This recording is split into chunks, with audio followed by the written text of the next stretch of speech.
c'est Cédric Clapiche pour Casse-Tête Chinois. Bienvenue sur clap.ch. Parce que ça n'avait pas d'intérêt de le faire 3 ans plus tard. C'est-à-dire que je savais à la fin des Poupées Russes que ce serait intéressant de faire un troisième film si je laissais passer 10 ans. En tout cas, si je laissais passer un long temps pour vraiment faire vieillir les personnages, faire vieillir les acteurs et parler vraiment de. Les 3 films, c'est vraiment pour voir le passage du temps. Donc je traite ces personnages à 25 ans, à 30 ans, puis à 40 ans. Et c'est pour ça que c'était bien que je passe de 30 ans à 40 ans entre ces 2 films-là.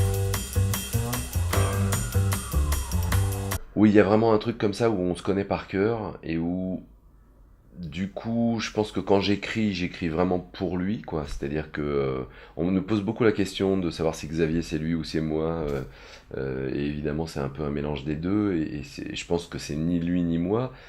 Xavier, c'est le personnage que j'écris bien pour lui, en fait. C'est-à-dire que vraiment, je pense à comment Romain va jouer ce personnage et du coup, j'écris un truc qui me fait rire parce que je l'ai vu déjà 2 fois dans 2 films.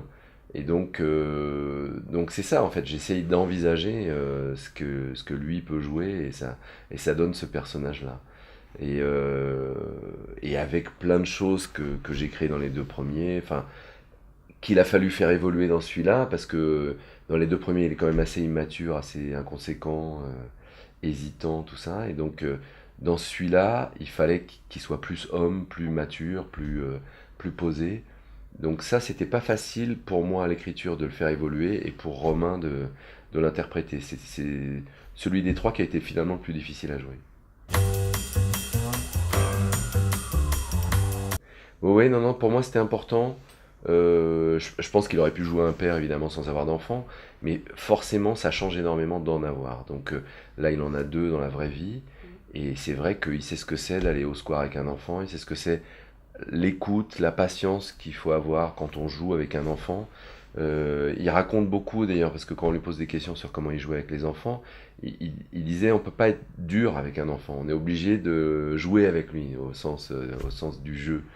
Et du coup, on est obligé de détourner son attention, il a envie de faire ça, on lui dit non, bah on va le faire après, mais on va plutôt faire ça.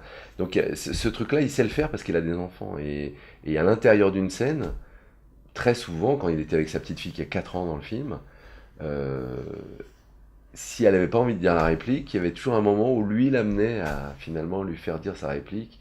Donc ça, c'est une connaissance des enfants. Oui, j'avais du mal à trouver la bonne personne. Bon, il se trouve que le père que j'avais utilisé dans l'auberge espagnole, il est mort il y a 4 ans, donc je pouvais pas lui redemander. Et du coup, comme il y avait une espèce de proximité physique avec Benoît Jacot, je pense que c'est à cause de ça que j'y ai pensé. Puis je lui ai posé la question, lui d'habitude il joue pas, effectivement il dirige les acteurs. Et puis j'aimais bien le fait que ce soit un réalisateur en fait, son père. Euh, donc je lui ai demandé de faire ça, et puis je suis très content d'ailleurs, parce que là, je trouve que la Il a séquence accepté est. son condition. Alors il a accepté à une condition, il m'a dit j'accepte si toi tu joues dans un de mes films. Donc Ah, j'imagine qu'un jour il va m'appeler. C'était pour laisser plus de place. Pour moi, c'était vraiment important qu'il y ait un vrai rôle pour Cécile de France, un vrai rôle pour Audrey Tautou et un vrai rôle pour Kelly Riley. Et c'est aussi pour respecter ce qui se passe dans la vraie vie, c'est-à-dire que vous pouvez avoir une bande de 20 personnes quand vous avez 20 ans, mm, il y a quand même des chances que vous en voyez plus que 5 quand vous avez 40 ans. mm. Donc je trouve que ça aurait été très artificiel de dire voilà, il y a tous les gens de l'auberge espagnole qui sont là. En plus, clairement, moi je suis obligé d'évoluer dans ces films-là sur le fait que le premier film il parle de l'Europe, et puis dès le deuxième film, moi j'ai plus parlé de l'Europe, j'ai parlé des frontières de l'Europe dans le deuxième, et puis là, clairement plus de quelque chose de mondialisé à New York et avec le thème de la Chine. Donc voilà, j'ai fait évoluer le sujet aussi. C'est le fait d'abandonner ces personnages, c'est aussi pour parler d'autre chose. Oui, c'est-à-dire que c'est des choses que je remarque dans la réalité. Je cite beaucoup le chiffre que j'ai lu récemment, où à Paris, il y a 60% des enfants qui ont 10 ans qui ont leurs parents séparés. C'est-à-dire qu'à Paris, il y a plus d'enfants qui vivent avec des parents dans deux maisons différentes que de parents ensemble. Je trouve que c'est un chiffre qui est super révélateur de notre époque quand même. C'est-à-dire que la norme aujourd'hui, c'est les parents séparés.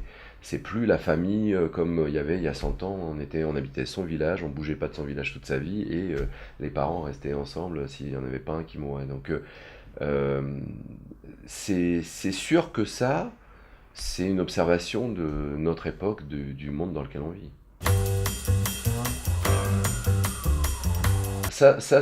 Disons que ça c'est un mécanisme de fiction. C'est-à-dire que moi, depuis que j'ai vu les films de Chaplin, je sais que le malheur qui arrive aux gens peut fabriquer du comique. Dans le Kid, dans les temps modernes, c'est que des gens qui ont des problèmes, qui sont dans la misère, qui sont clochards, et on n'arrête pas de rigoler de leur malheur. Donc moi, ce personnage de Xavier, il y a un peu ça. Plus il a des malheurs, plus on en rit, quoi. Donc j'utilise un peu les malheurs de l'époque contemporaine, effectivement, avec les histoires de séparation, les histoires de séparation avec une femme, avec des enfants, euh, de voir comment tout ce qui est dur dans la vie contemporaine peut fabriquer des choses qui nous font rire. La vie, elle est pas si compliquée. Enfin, regarde la mienne. Bah, ça se voit que t'as jamais vécu en Chine, hein.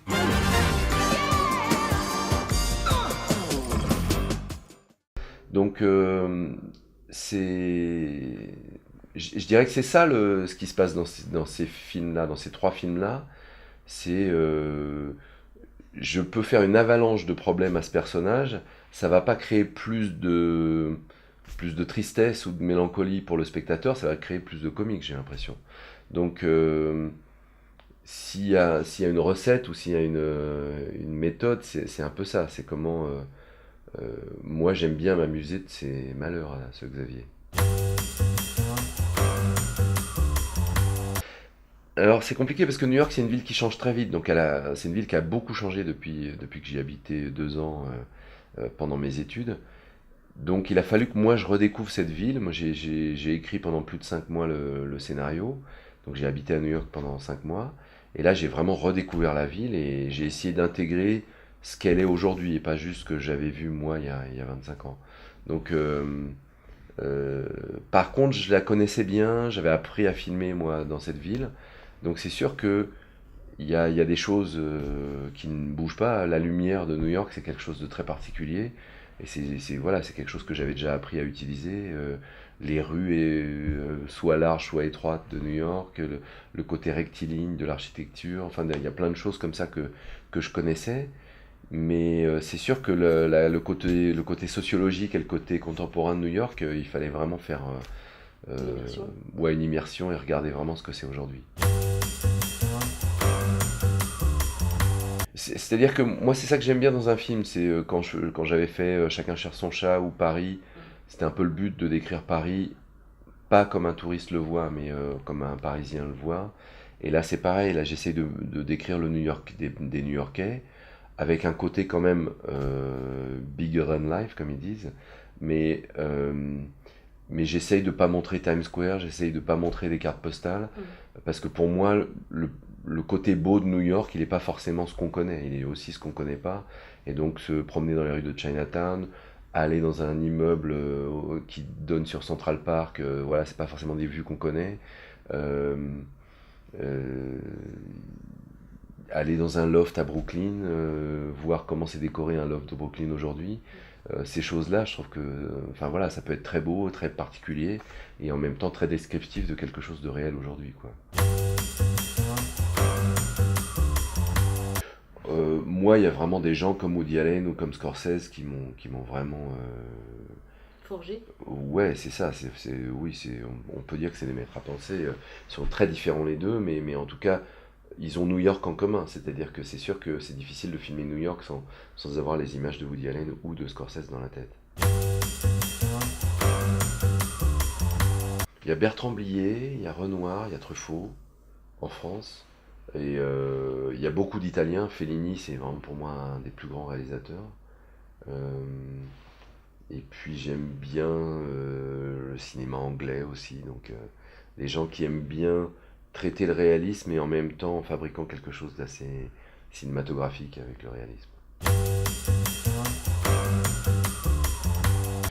Peut-être, j'en sais rien. J'ai vraiment conçu ça comme un troisième et dernier. J'aime bien l'idée d'une trilogie. Et en même temps, je me dis, on verra dans 10 ans. Parce que je pense que ce sera que dans 10 ans que je pourrai juger si j'ai une idée d'histoire, si j'ai envie de retrouver les acteurs. Ces trois films, ils se sont faits toujours avec du désir, avec l'envie de se retrouver avec les acteurs, l'envie de continuer la vie de ces personnages. Donc il faudra que j'ai envie, et ça, je peux pas le savoir dès maintenant.